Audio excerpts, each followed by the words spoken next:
India Legal presents Courts Roundup.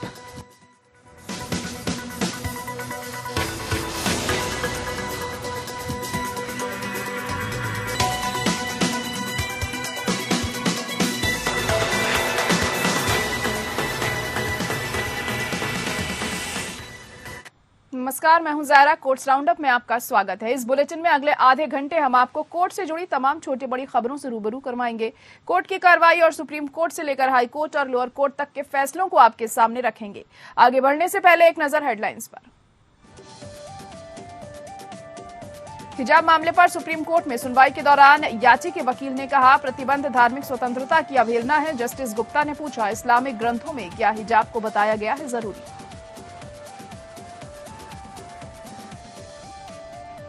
नागरिकता संशोधन अधिनियम की संवैधानिकता की जांच सीजेआई की अगुवाई वाली पीठ करेगी। 12 सितंबर को होगी सुनवाई।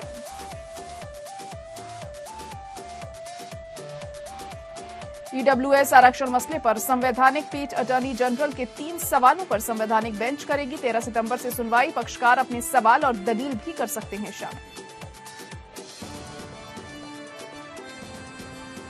सांसदों और विधायकों के खिलाफ मामले में पंजाब हरियाणा हाई कोर्ट ने दिखाई सख्ती। सरकार को स्टेटस रिपोर्ट दाखिल करने का अंतिम मौका। भारी जुर्माना लगाने की दी चेतावनी।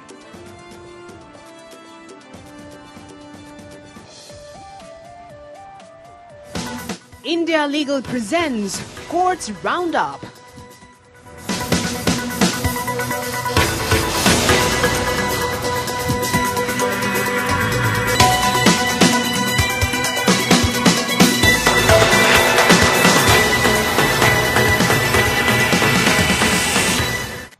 चलिए शुरुआत करेंगे कोर्ट्स राउंडअप की। आर्थिक रूप से कमजोर लोगों को ईडब्ल्यूएस कोटे से मिलने वाले आरक्षण को लेकर 13 सितंबर को सुनवाई होने वाली है। लेकिन इससे पहले आज एक बार फिर से सुप्रीम कोर्ट में इस मुद्दे पर चर्चा हुई। इस दौरान सुप्रीम कोर्ट ने अटॉर्नी जनरल के वेणुगोपाल के 3 सवालों पर मुहर लगा दी है। मामले की सुनवाई मुख्य न्यायाधीश यूयू ललित की अगुवाई वाली संविधान पीठ करेगी। हालांकि खंडपीठ ने कहा है कि ये 3 प्रारंभिक सवाल हैं, लेकिन पक्षकार अपनी दलीलों में अन्य सवाल भी शामिल कर सकते हैं।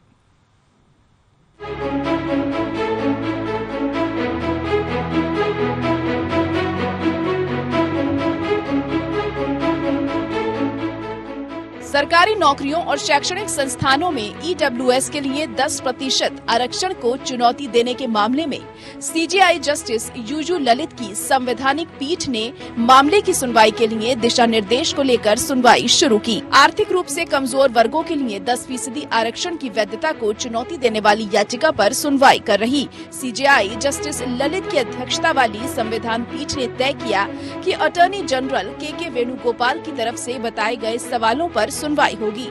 सीजेआई ने कहा कि अटॉर्नी जनरल द्वारा 3 सवाल दिए गए हैं, जिसमें पहला है कि क्या राज्य सरकारों को आर्थिक आधार पर आरक्षण देने की शक्ति देते हुए संविधान के मूल ढांचे से छेड़छाड़ की गई है। दूसरा, क्या राज्यों को निजी गैर सहायता प्राप्त संस्थानों में आरक्षण का विशेष प्रावधान सौंपना संविधान के मूल ढांचे का उल्लंघन है। तीसरा, क्या इस संशोधन में एसईबीसी, ओबीसी, एससी, एसटी और ईडब्ल्यूएस आरक्षण को बाहर करना संविधान के मूल ढांचे से छेड़छाड़ है। सुप्रीम कोर्ट की संविधान पीठ इस मामले पर 13 सितंबर को सुनवाई करेगी। आज संविधान पीठ इस मामले में दिशा निर्देश तय करने पर सुनवाई कर रही थी। मामले की सुनवाई सीजेआई की अगुवाई वाली संवैधानिक पीठ करेगी। सीजेआई ने कहा कि हालांकि सुनवाई 3 बिंदुओं पर होगी, लेकिन पक्षकार अपनी दलीलें और अन्य सवाल भी शामिल कर सकते हैं। पिछली सुनवाई में सीजेआई ने कहा था कि हम तय किए गए क्रम के मुताबिक ही चलेंगे। हम हर राज्य जो सुनना चाहते हैं, साथ ही एक आकलन करना चाहते हैं कि अगर हम सुनवाई अगले मंगलवार से शुरू करते हैं तो कितना समय लगेगा। एडवोकेट शादान फरासत ने कहा कि ईडब्ल्यूएस को चुनौती देने वाली याचिका पर बहस करने में लगभग 18 घंटे लग सकते हैं। सीनियर एडवाइजर कपिल सिब्बल ने कहा कि 20 घंटे लगते हैं तो इसका मतलब है कि पूरा हफ्ता लग जाएगा। सीजेआई ने कहा कि पहले हफ्ते में मामले की सुनवाई के लिए 3 वर्किंग डे और दूसरे सप्ताह सुनवाई के लिए 2 वर्किंग डे होंगे। ऐसे में आप इस बात पर स्पष्ट रहें कि पहले किस मुद्दे पर बहस करनी है। कोर्ट ने कहा कि मुख्य मामलों में सुनवाई शुरू करने से पहले हम फिर से लिस्टिंग करेंगे ताकि सुनवाई प्रभावी ढंग से संचालित हो सके। Bureau report. सुप्रीम कोर्ट में हिजाब मामले पर सुनवाई हुई और इस दौरान याची के वकील देवदत्त कामत ने प्रतिबंध को अनुच्छेद 25 की अवहेलना बताया। अनुच्छेद कहता है कि सभी व्यक्तियों को अंतःकरण की स्वतंत्रता का और धर्म मानने, आचरण करने और प्रचार करने का समान हक होगा। दूसरे याची से जस्टिस गुप्ता ने पाशा ने इससे उन आयतों को बताने को कहा जिसमें कहा गया है कि हिजाब जरूरी है। सुप्रीम कोर्ट 12 सितंबर को अब मामले में सुनवाई करेगा।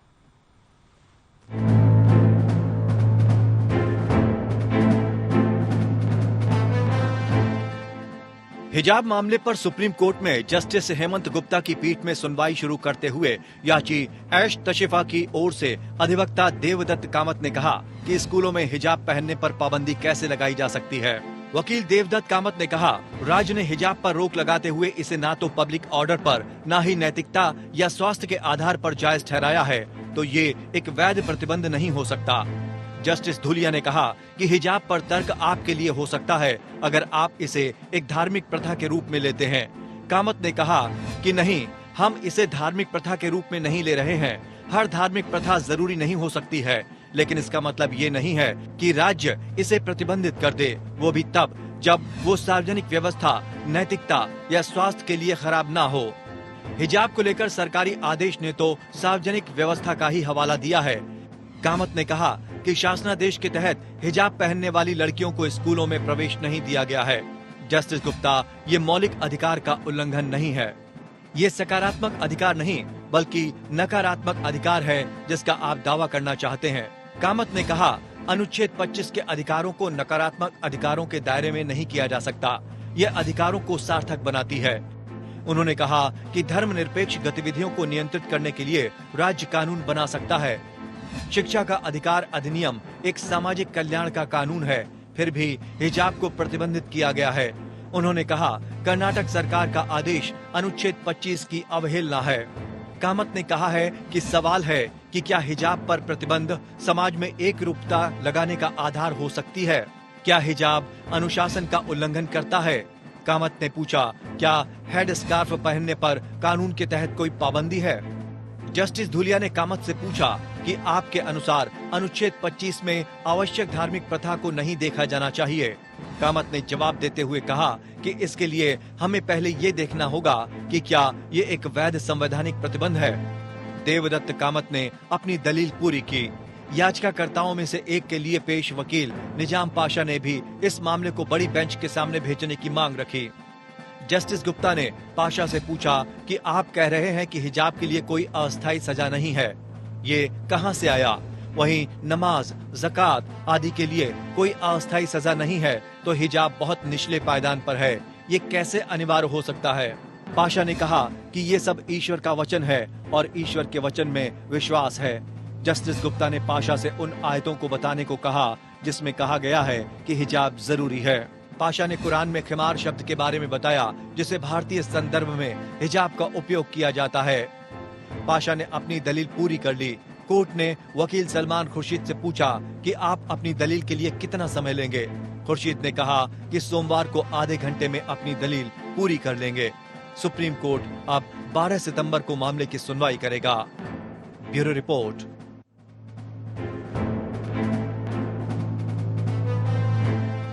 कोर्ट 12 सितंबर को नागरिकता संशोधन अधिनियम 2019 की संवैधानिक वैधता को चुनौती देने वाली याचिकाओं पर सुनवाई करेगा। सुप्रीम कोर्ट द्वारा दिसंबर 2019 में मामले में नोटिस जारी करने के बाद चीफ जस्टिस यूयू ललित की बेंच मामले की सुनवाई करने के लिए तैयार है। सीएए 10 जनवरी 2020 को लागू हुआ। मई 2020 में सुप्रीम कोर्ट ने नागरिकता अधिनियम 2019 की संवैधानिक वैधता को चुनौती देने वाली याचिकाओं के एक बेंच पर नोटिस जारी किया था। तत्कालीन प्रधान न्यायाधीश एस ए बोबडे और जस्टिस एएस बोपन्ना और जस्टिस ऋषिकेश रॉय की पीठ ने याचिकाओं के बैच को नोटिस जारी करते हुए शीर्ष अदालत के समक्ष विचाराधीन अन्य 160 याचिकाओं के साथ उन्हें टैग किया था। 18 दिसंबर को सुप्रीम कोर्ट ने 60 याचिकाओं पर केंद्र को नोटिस जारी किया था। क्योंकि अधिनियम को उस समय तक अधिसूचित नहीं किया गया था, इसलिए याचिकाकर्ताओं ने स्टे के लिए दबाव नहीं डाला था। बाद में इस अधिनियम को 10 जनवरी 2020 को अधिसूचना द्वारा लागू किया गया था।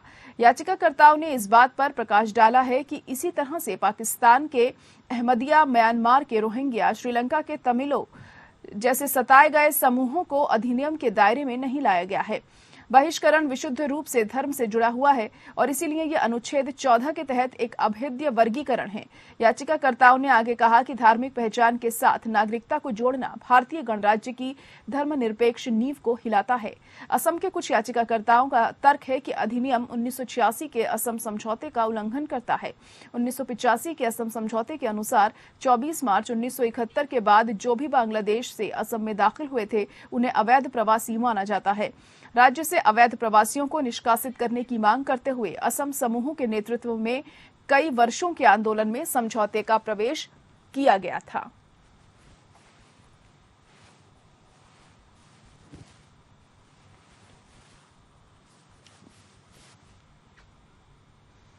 वहीं दिल्ली हाईकोर्ट ने सीबीआई के पूर्व प्रमुख और सेवानिवृत्त आईपीएस अधिकारी एम नागेश्वर राव पर लगाया गया 25,000 रुपए का जुर्माना माफ कर दिया है। इसके साथ ही हाईकोर्ट ने माइक्रो ब्लॉगिंग वेबसाइट ट्विटर पर उनके वेरीफाइड अकाउंट सत्यापन टैग हटाने के फैसले के खिलाफ दायर उनकी याचिका खारिज कर दी है। जस्टिस यशवंत वर्मा ने राव की ओर से दी गई बिना शर्त माफी को देखते हुए 17 मई को लगाया गया जुर्माना हटा दिया। राव के वकील ने अदालत के समक्ष तर्क दिया। माय लॉर्ड्स ने याचिकाकर्ता पर 25,000 रुपए का जुर्माना लगाया था। वे सिर्फ अपनी पहचान सुरक्षित करने के लिए ये कह रहे हैं। मैं योग्यता के आधार पर नहीं हूं। मेरी एकमात्र शिकायत यह है कि मैं एक पेंशन भोगी हूं।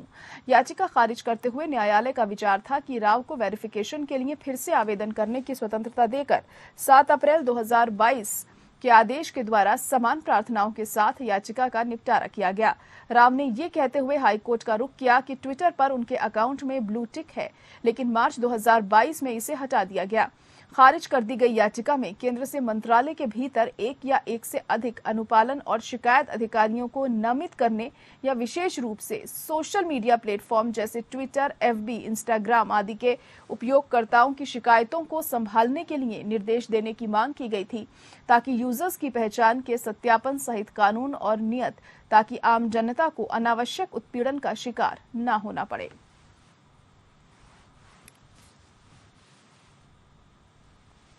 सत्येंद्र जैन की जमानत के मामले में सुनवाई हुई। ईडी की तरफ से एडिशनल सॉलिसिटर जनरल या एएसडी राजू ने कहा, वैभव और अंकुश से पूछताछ के दौरान सोर्स के बारे में पूछा गया। वो दोनों वैभव जैन कंपनी को करीब, आपको बता दें कि 3,70,654 के मुनाफे के सोर्स के बारे में नहीं बता पाए। एएसडी ने कहा कि सत्येंद्र जैन इन कंपनियों का नियंत्रण था और ये दोनों डमी थे। इसे प्रत्यक्ष प्रमाणों और परिस्थितिजन्य प्रमाणों के आधार पर साबित कर दिया जा सकता था। ये एकदम साफ है कि सत्येंद्र जैन इनको कंट्रोल कर रहे थे, ये साफ है। एएसजी ने कोर्ट को बताया कि वैभव और अंकुश जैन सत्येंद्र जैन का चेहरा थे। वैभव, अंकुश और सत्येंद्र जैन एक सिक्के के दो पहलू हैं। हमारी जांच के अनुसार सत्येंद्र जैन मास्टरमाइंड हैं। ऐसे में सत्येंद्र जैन को जमानत नहीं दी जानी चाहिए। एएसजी ने कहा कि सत्येंद्र जैन 27 जून 2018 इनकम टैक्स के असिस्टेंट कमिश्नर को 20% डिमांड टैक्स जमा करने के लिए पत्र लिखकर कहा कि वैभव और अंकुश जैन की कंपनियों को समायोजित किया जा सकता है। ये सब उसका इन्वेस्टमेंट था। ईडी ने कहा कि सत्येंद्र जैन की पत्नी वैभव जैन के कहने पर दस्तावेजों पर हस्ताक्षर करती थी।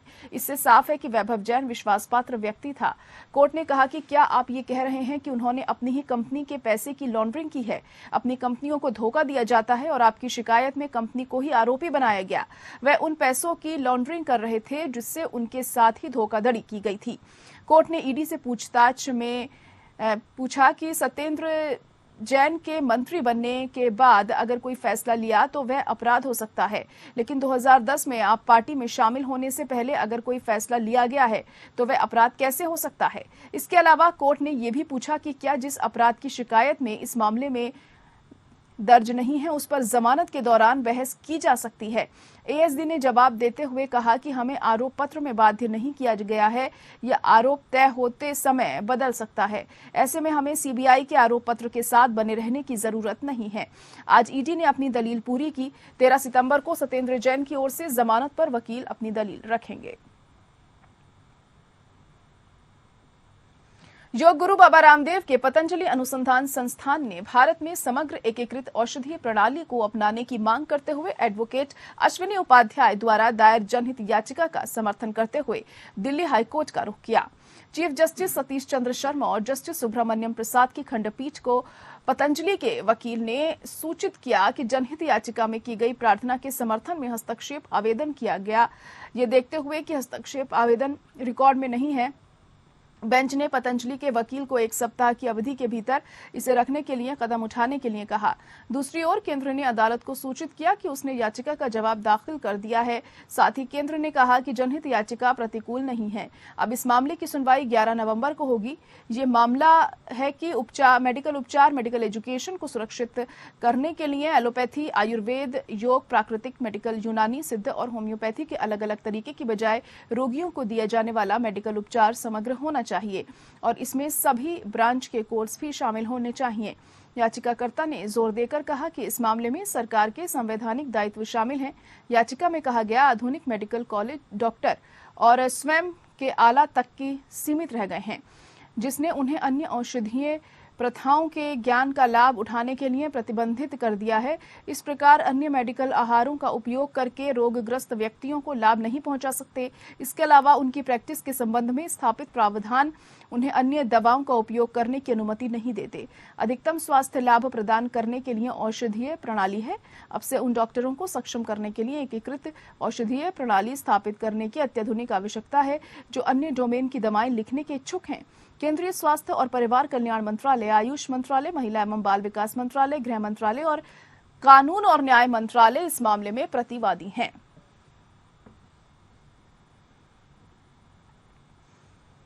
पंजाब हरियाणा हाईकोर्ट ने पंजाब और हरियाणा में राज्य सरकारों को सांसद विधायकों के खिलाफ लंबित आपराधिक मामलों के संबंध में स्टेटस रिपोर्ट दर्ज करने का अंतिम अवसर प्रदान किया। जस्टिस ऑगस्टाइन जॉर्ज मसीह और जस्टिस आलोक जैन की पीठ ने दोनों सरकारों को सप्ताह का समय दिया है और निर्धारित समय के भीतर रिपोर्ट दाखिल नहीं करने पर जुर्माना लगाने की चेतावनी दी। अदालत ने टिप्पणी की, यह उपयुक्त मामला है जहां प्रतिवादियों पर भारी जुर्माना लगाया जाना चाहिए, लेकिन इस तथ्य को ध्यान में रखते हुए कि अंतिम अवसर के लिए प्रार्थना की गई है, हम मामले को 29 सितंबर 2022 के लिए स्थगित करते हैं। अब 1 सप्ताह की अवधि के भीतर यह आवश्यक किया जाना चाहिए। ये स्पष्ट किया जाता है कि अगर निर्धारित समय के भीतर हलफनामा या स्टेटस रिपोर्ट दाखिल नहीं की जाती तो उसके वेतन से वसूल किए जाने के लिए हलफनामा स्टेटस रिपोर्ट दाखिल करने के लिए जिम्मेदार अधिकारी पर भारी जुर्माना लगाया जाएगा। सुप्रीम कोर्ट द्वारा अश्विनी कुमार उपाध्याय बनाम भारत संघ और अन्य में पारित निर्देशों के संदर्भ में विधायकों के खिलाफ आपराधिक मामलों के शीघ्र निपटान के लिए डिवीजन बेंच द्वारा निर्देश दिया गया। अन्य बातों के अलावा एससी ने अपने आदेश में निर्देश दिया कि यदि अदालत सांसदों और विधायकों के खिलाफ मामलों की सुनवाई कर रही है तो ये सामान्य रूप से बिना शर्त या अनिश्चित काल के लिए नहीं होनी चाहिए। कोर्ट ने यह भी निर्देश दिया कि अगर स्थगन आवश्यक समझा जाता है तो न्यायालय को दिन प्रतिदिन के आधार पर मामले की सुनवाई करनी चाहिए और बिना किसी अनावश्यक स्थगन के 2 महीने की अवधि के भीतर इसे शीघ्रता से निपटाना चाहिए। पुलिस महानिरीक्षक यूटी चंडीगढ़ द्वारा 7 सितंबर को स्टेटस रिपोर्ट दर्ज की गई, जिसे हाई कोर्ट ने रिकॉर्ड में ले लिया। उल्लेखनीय है कि इस साल की शुरुआत में पंजाब और हरियाणा राज्यों द्वारा सांसदों के खिलाफ आपराधिक मामलों की जांच के संबंध में दायर की गई स्टेटस रिपोर्ट पर गौर करते हुए हाईकोर्ट ने देखा कि जांच की जा सकती है। राज्यों की ओर से मामले मौजूद हैं, हालांकि इस संबंध में उनकी कार्रवाई पिछड़ रही है। जस्टिस ऑगस्टीन जॉर्ज मसीह और जस्टिस संदीप मुदगिल की पीठ ने कहा, हम ये नहीं कहेंगे कि पंजाब या हरियाणा राज्य की ओर से इरादे की कमी है, लेकिन इरादे का समर्थन करने वाले प्रयास और कार्य पिछड़ते हुए प्रतीत होते हैं। मद्रास हाईकोर्ट ने 5 व्यक्तियों के खिलाफ दायर वह मामला खारिज कर दिया जिसमें उन्होंने नोटबंदी की घोषणा के बाद कथित तौर पर आयोजित विरोध प्रदर्शन में प्रधानमंत्री नरेंद्र मोदी के खिलाफ नारे लगाए थे। जस्टिस एन सतीश कुमार की पीठ ने कहा कि आरोपियों के खिलाफ भारतीय दंड संहिता की धारा 143, 188A, 143, 149, 353 के तहत आरोप नहीं लगाए गए हैं। 17 संगठन के सदस्य, इसके नेता और 100 प्रतिभागियों के साथ नवंबर 2016 में वल्लूवर कोट्टम नुंगबक्कम के पास विरोध आंदोलन में शामिल हुए क्योंकि उन्होंने कथित तौर पर पीएम के खिलाफ नारे लगाए। इसलिए उन पर गैर कानूनी रूप से इकट्ठा होने और जनता को परेशान करने के लिए उपरोक्त धाराओं के तहत मामला दर्ज किया गया। हालांकि उन्होंने हाईकोर्ट के समक्ष वर्तमान याचिका दायर की और तर्क दिया कि अभियोजन झूठे आरोपों के साथ शुरू किया गया, यहां तक कि अगर पूरे अभियोजन मामले को फेस वैल्यू पर लिया गया तो ये कोई अपराध नहीं होगा। उन्होंने प्रस्तुत किया कि इसलिए इसे रद्द किया जाए। एफआईआर पर गौर करते हुए अदालत ने कहा कि यह अभियोजन का मामला नहीं है कि याचिकाकर्ता अन्य आरोपियों के साथ अवैध रूप से इकट्ठा हुए और बल या हिंसा का इस्तेमाल किया। इसलिए अदालत ने माना कि उन पर आईपीसी की धारा 143 के तहत अपराध आकर्षित नहीं होते। इसके अलावा कोर्ट ने यह भी नोट किया, क्योंकि यह अभियोजन का मामला नहीं है कि आरोपी ने लोक सेवक को आईपीसी की धारा 353 के तहत अपराध को आकर्षित करने के लिए अपने आधिकारिक कर्तव्य का निर्वहन करने से रोकने के लिए आपराधिक बल का इस्तेमाल किया, इसलिए ये प्रावधान भी लागू किया जाए। इसे देखते हुए अदालत ने कहा कि पीड़ित पक्ष द्वारा केवल एफआईआर शुरू करना इस निष्कर्ष पर पहुंचने के लिए पर्याप्त नहीं है कि अपराध किए गए। वहीं फिर अभियोजन द्वारा एकत्र की गई सामग्री मामले का समर्थन नहीं करती और अभियोजन को अस्थिर या बिना जारी रखना है। इस तरह कोई भी सामग्री कानून की प्रक्रिया का स्पष्ट दुरुपयोग है। नतीजतन याचिका की अनुमति दी गई और मेट्रोपॉलिटन मजिस्ट्रेट एग्मोर चेन्नई की फाइल पर याचिकाकर्ताओं के खिलाफ जारी कार्रवाई रद्द कर दी गई है।